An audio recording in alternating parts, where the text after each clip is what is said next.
Good afternoon. Welcome to Kansas City, Kansas Public Library, and let's welcome our guest speaker, Ryan Hayden and Matthew Bishop, who will tell us how to finance our children's education. And so really it is really that's what we want to do because a lot of times we find parents, their kid gets to be 17 years old and they're like, what do I do? Um, and so yeah, the theme of, hey, if your kid is 13 or 11 or 10, we want to get you into that process a little ahead of time. It's never too late to take advantage of some of the pieces that we're going to show you. But really just being the parent who looks ahead and takes the opportunity to leverage the things that are out there to get traction for their kids. And I've got folks that have been in my office in the last week that one couple said, we don't want our kids to have any college expense at all. And another couple said, we want our kids to have tons of college expense because we want them to take responsibility for their future, but we want to help some. And another couple that came in and said, um, we have said our kids have to solve their own education. We'll support them, we raise them, but that's where we're done. So, a variety of different approaches to that theme. But having said that, um, these are the places you can see on the screen here. Where does the money come from? So investments. Obviously, banking is kind of investing. So you stick money in the bank and it helps build for the future. But we're thinking more things that have a greater growth capacity, especially if you're starting with a kid being younger. With a year to go, you don't have much time to get traction. But investments are a resource. Loans, everyone knows about loans. Highest amount of debt we've ever had in American history and the highest rate of defaults on loans right now. Um, Scholarships and grants. The game has changed since I went to college a long time ago, but the proliferation of scholarships and unique opportunities is significant at this point. A little harder to track down. I know not all that long ago when my kids were in high school, the system the school put together would say, hey, we'll help you with your scholarship searches, and here, click these links. And I spent hours clicking links and found most of them were broken. The stuff I'm providing you today, I've checked as recently as 3 weeks ago, so all of it's live, and I think it'll be useful for you. Work structures, obviously, everyone knows work pays for things, um, but of course, universities often have some unique ways to go about creating work for students. And then the FAFSA score, that's the federal financial aid application. Everyone does these now. Back when I was in college, FAFSA wasn't something most families filed, but everyone files it now. If you don't know your way around it, it's a fairly copious documentation of all of your financials, and they will count the money that you have available, the money your kid has available. All that money goes into an algorithm to say what the system says you can afford to spend on college for your kid, or your kid can afford to spend. So we want to introduce some things to you that will help you have a lower FAFSA score because quite frankly, the lower FAFSA score, all things being equal, the lower FAFSA score wins the scholarship. So investments wise, these are the effectively the three different ways people can invest for their kids to get growth from now until they arrive at going to college. So 529s, UTMAs, and Roth IRAs, you may know what these are, but I'm still going to briefly run through them. A 529 is specifically a college savings plan. It's what you invest in when you put your money in, particularly state of Kansas. Every state's a little different. State of Kansas, when you put money into a 529, that money does not, you don't get taxed by the state of Kansas on the money you put in there. So your tax return for the state of Kansas is going to say, did you contribute to a 529? You're going to say yes. How much? $1,000. So they're going to remove $1,000 from your income pile for the state of Kansas. So it is a little tax reduction. Then the money that gets put into a 529 has to be used for qualified education expenses, either secondary or post-secondary education. Um, and that money, if you cash it out and you had growth on it, you don't pay taxes on it. It's tax-free if you use it for expenses for education.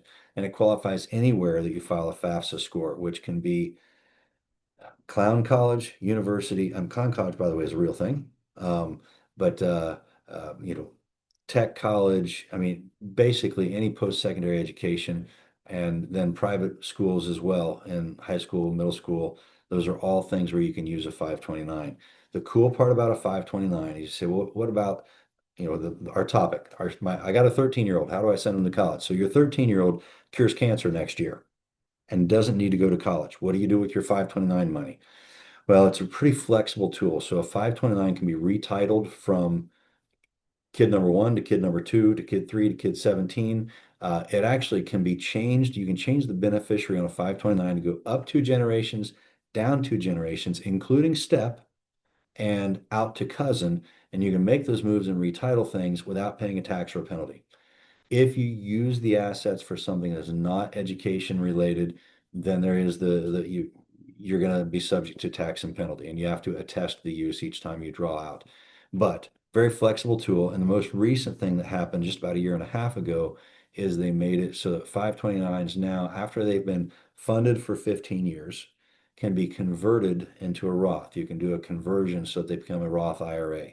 So if all 15 of your kids didn't go to college and you've passed it all the way down through and now you're done, you can go, well, okay, well, let's split it up between all 15 kids and they can all eventually have a Roth IRA from the money.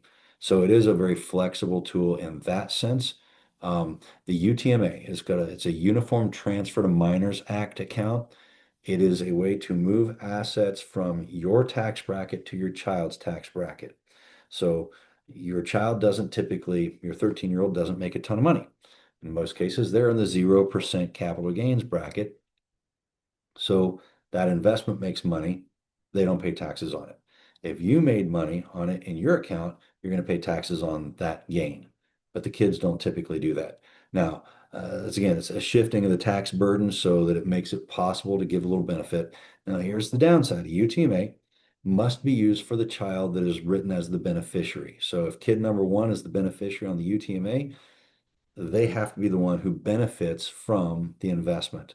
So you're allowed to buy them a pink pony if you think they need a pink pony, but you can't buy you the pink pony for your kid because that's you benefiting from it. So those are the rules on its use. The UTMA, there we'll get to some numbers later, but it doesn't have quite as good a benefit for tax purposes or for FAFSA purposes when a kid goes to college. But again, you can mix and match over time to try to make pieces fit.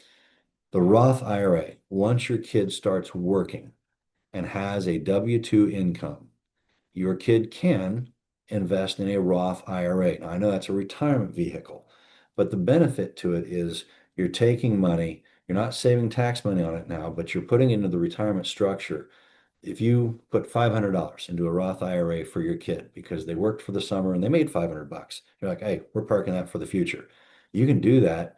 They head off to college. You can pull that $500 of principal, any amount you put in, that's your principal. What you put in, you can pull back out with no tax and penalty from a Roth IRA. The growth has to stay until they're 59 and a half. But it's a way to kind of say, okay, what if we tucked money away? We're going to, that principal doesn't grow itself, but money in the bank can sometimes not grow really either. So you're not really losing ground there, but the growth that happens in that account, that's their future. So you, again, pull the principal out, no tax, no penalty, but that growth has to stay until they're 59 and a half to avoid tax and penalty. But that way you can kind of do two jobs at the same time. So those are the three pieces of tools we use for kids to invest so that their college opportunities get brighter. Um, Loans are the next thing. We all know loans, loans, loans. So a couple of different types. We terminology that might be useful to know. You got direct subsidized and direct unsubsidized. So direct just means you're dealing with a vendor, whether it's a bank or an institution. Maybe it's, you know, Freddie Mac, one of the federally governed loan groups.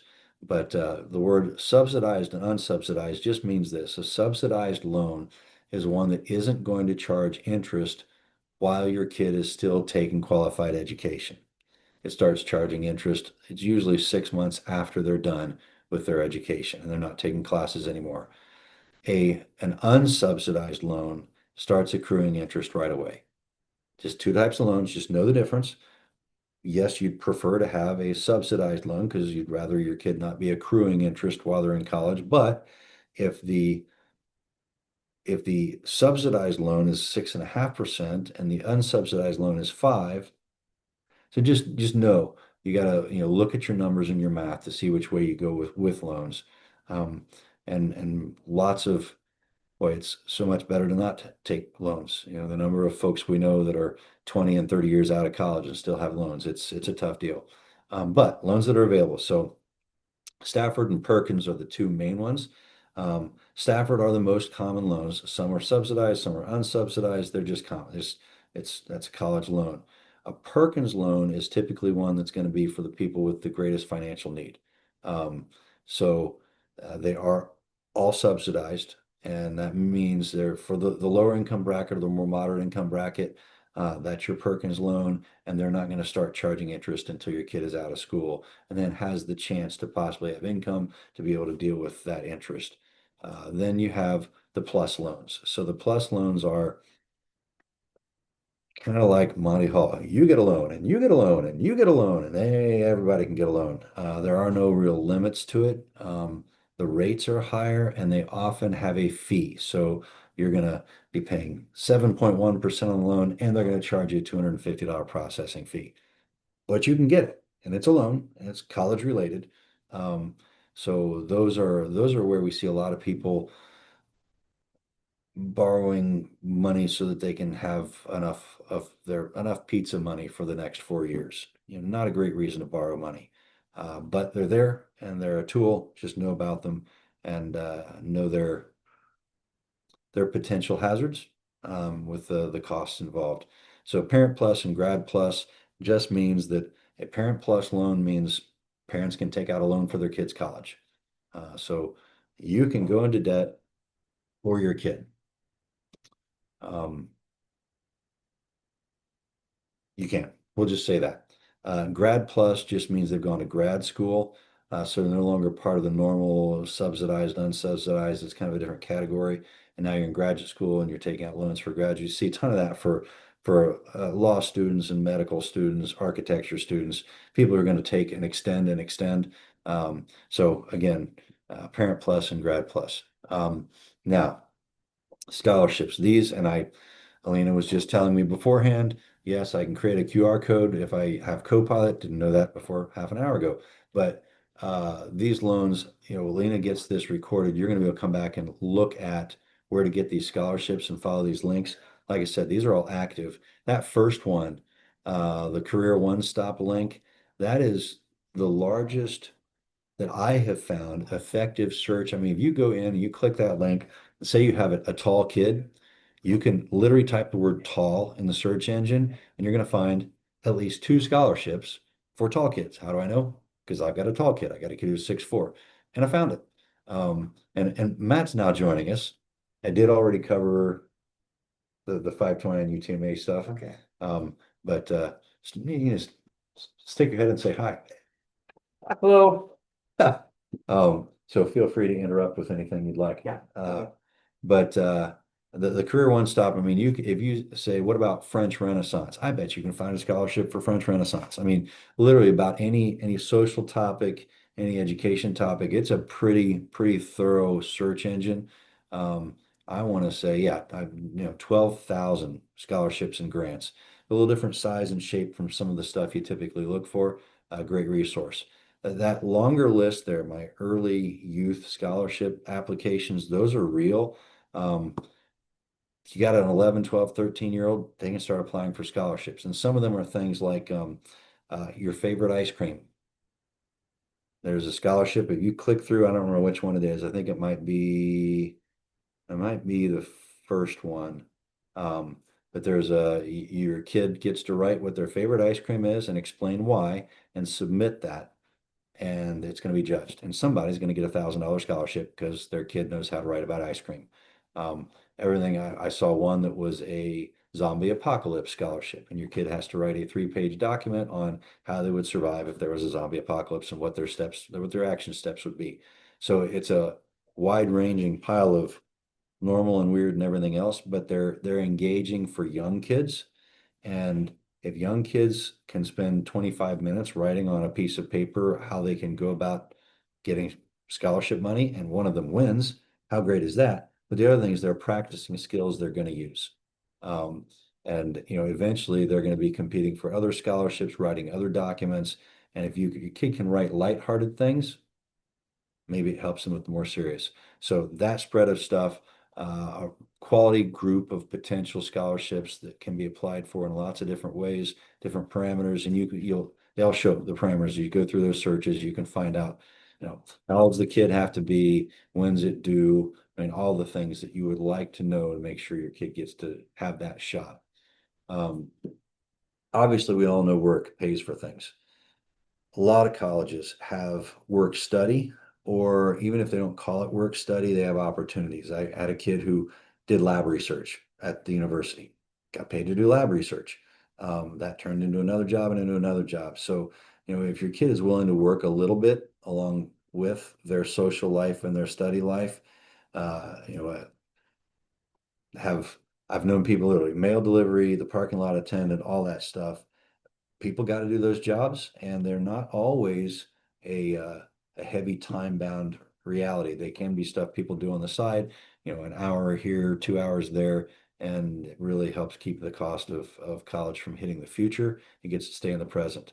And so Matt and I were discussing some of the things that our kids and other kids we know have done.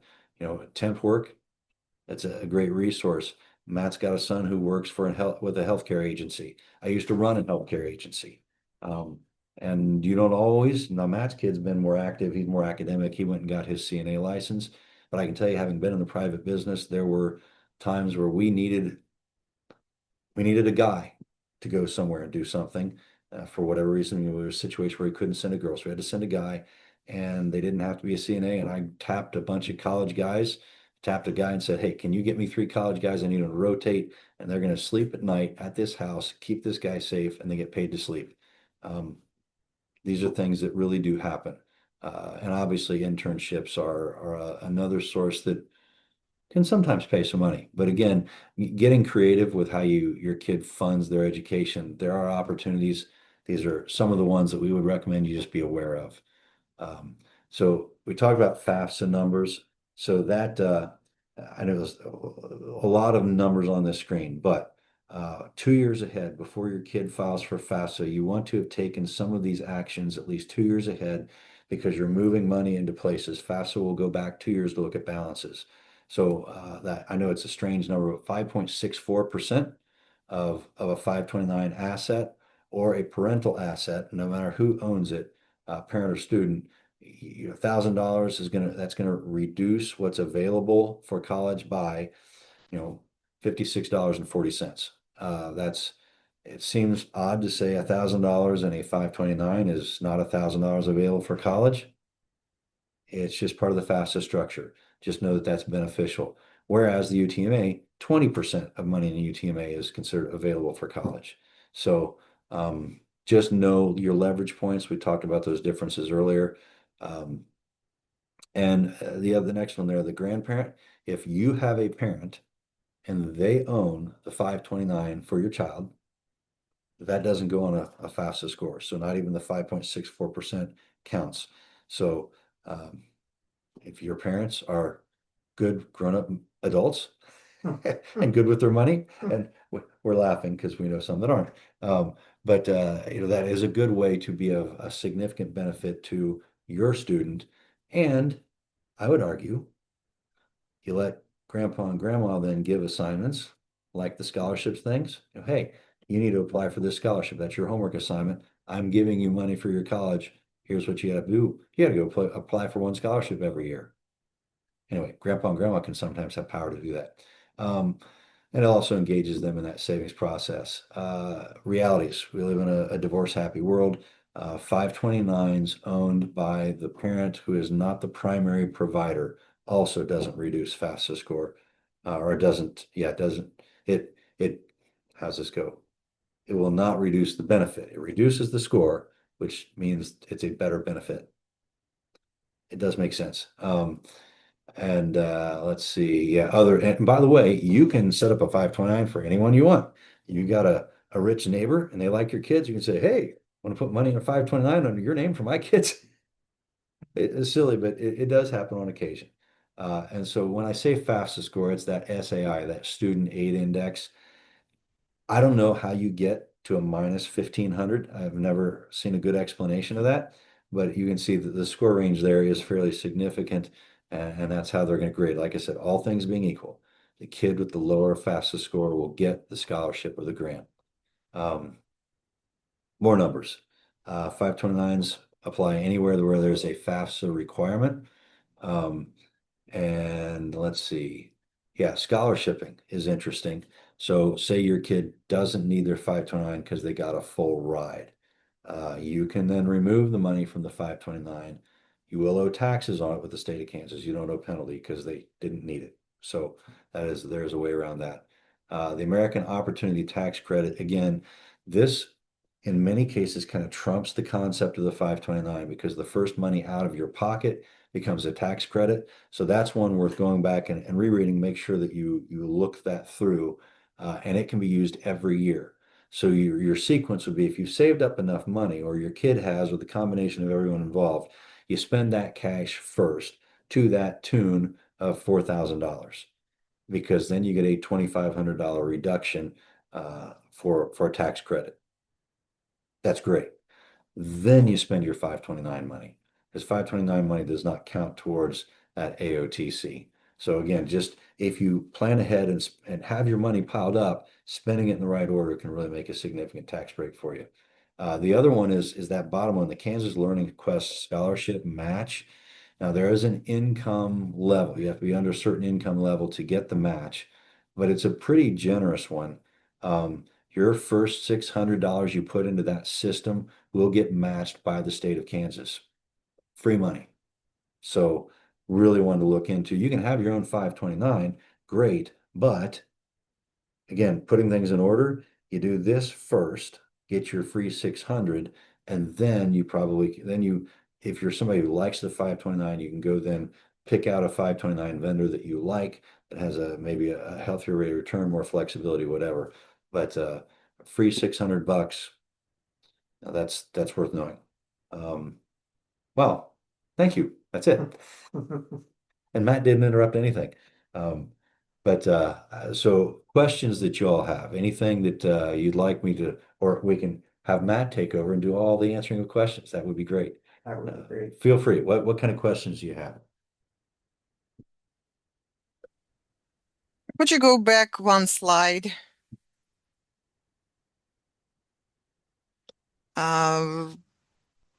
More on American Opportunity Tax Credit, please. Okay.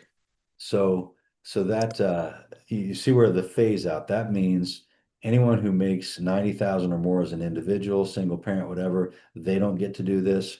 The couple, 180, that's pretty simple math. So upper levels of income, they don't get this tax credit, but below those numbers, it is so the first $4,000 per year that a student spends on their college education. That's a certifiable number. You can show that, here it is. Here's my checks, or here's my payment stubs, whatever. You take that to your tax pro and remind them, hey, doesn't this get me the AOTC? And so that $4,000, you don't get a credit for the 4,000, you get credit for 2,500. That is a tax credit, as though you paid tax. So it's not where you reduced your tax, you don't owe tax on the 2,500. It is that you paid $2,500 in taxes. So it's a credit, not a reduction. If the kid is on their own and they're filing their own income taxes, that also applies to them. It wouldn't apply to you anymore. It would apply to them. So if you're over 180,000 as a couple or over 90, your kid could jump off on their own and they could get the tax credit. So you would not take their deduction, you would set them free, they would do their own deduction. Yeah. Since you're no longer getting a deduction for them after age 18, actually 17, you're no longer getting that deduction on your taxes for the child tax credit. If they have a job and they start filing their own taxes, then they could get that credit as well. And so the question that popped up here about the Kansas Learning Quest Scholarship, I quite frankly don't know the Missouri rules, and every state is slightly different. I know this plan, they have this in California, but I can't tell you how many states have it. I would say there is a chance that any state you live in may have something like this, but I would reflect, so it's the resident of the kid. So if the kid is in the state of Kansas, then they are able to have the potential scholarship match in that Kansas Learning Quest. So you couldn't be a grandparent in Kansas and a kid in Alaska and benefit the kid in Alaska. They don't live in Kansas. But again, I apologize. I don't know the Missouri rules on this. I'm 2 hours west of you all, and so I don't have as much knowledge of the Missouri set of rules. Do you? No. Okay. But great question. Sorry, we don't have a very helpful answer. But it's worth looking for. And I don't know that, I think Learning Quest it's a brand name. So you may find that a lot of states have that. They call that in Ohio. It's the Ohio Learning Quest. I don't know that they run the same scholarship program, but I think it's state funded. And so each state's going to have their own set of rules. Other questions? Oh, well, Lena, did we cover the AOTC well enough? Yes, yes, thank you. Yeah. Other stuff. Could you go back one slide?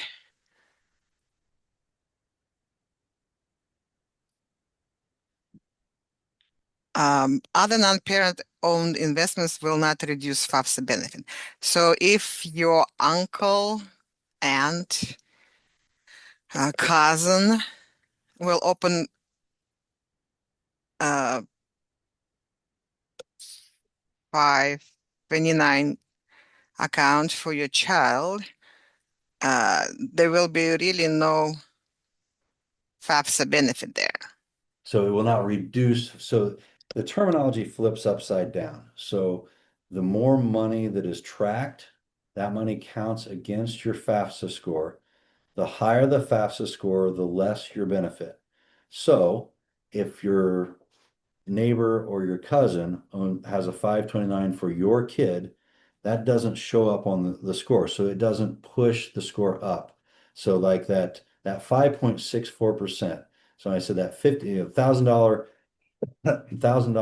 529 at $56. That $56 pushes your score up a set of points. It reduces your benefit. So the score goes higher, the benefit is reduced. The score goes lower, the benefit is increased. So you want the low score, so you want assets out of the family name 2 years before you start filing for FAFSA. So that can be, hey, we had this 529. We're going to actually have mom and dad, or in this grandpa and grandma, we're going to put their names on the ownership.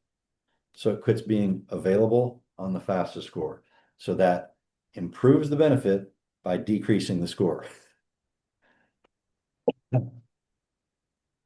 And once again, what about this 5.64%? Of the 529 assets. So yeah, 529 assets, parental assets, cash in a kid's account in their name, that is all considered 5.64% available for college.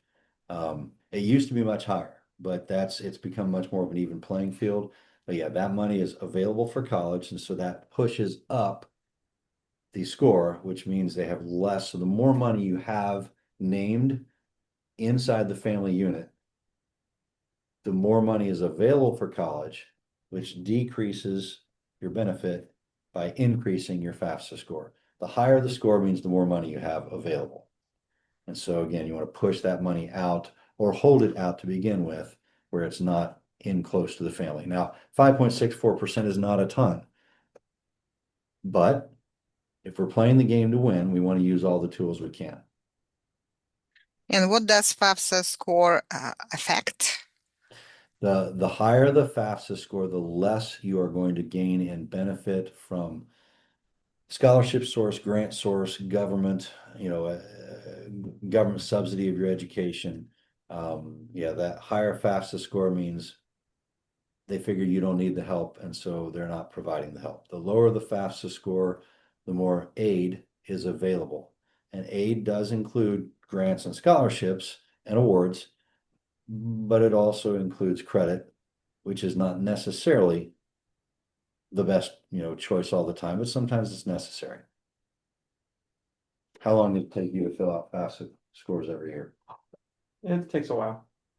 Couple hours? Yeah, something like that. Yeah, you track absolutely everything. And the questions, it is a copious and a little bit tangled application. It's not Yeah. exactly a clean cut thing. So plan to spend time with your FAFSA application. And back when I did it a little bit longer ago than Matt, it will save your progress. So you can get stuck on, I don't know the answer to that. You can let it say where it is, go back, find it out, and 2 days later, pick it back up. So just take it bite-sized at a time if you need to. Thank you. Any more questions? Anybody?